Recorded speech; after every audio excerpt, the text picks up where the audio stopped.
moving the malaria border up so that Mozambique and Zambia become malaria-free. And so project by project, that malaria map will shrink and shrink and shrink. One of the other interesting things about your post-Microsoft focus has been not only this diversity of fields, but you have always focused so much on the needs of the developing world, the global South. I remember when you were first saying, I'm not going to be traveling to the same place as you guys anymore. I'm going to Africa. You all are going to these other places. 25 years later, we're all sort of going to Africa frequently.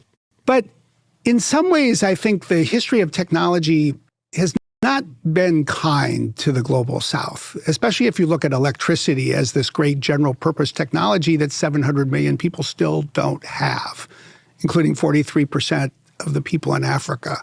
How do you think about AI in this context? Yeah, historically, it's been very slow trickle down. So even on medicines that are more necessary in these countries, you can have a 20-year lag. And the foundation, needed to say, okay, the private markets do very, very well at many things, but let's find a few things where philanthropy is unique.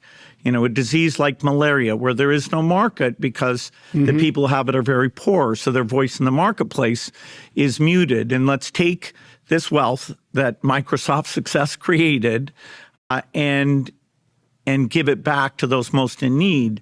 The kind of value of looking out for inequality, that's really my parents and their, very community-driven values.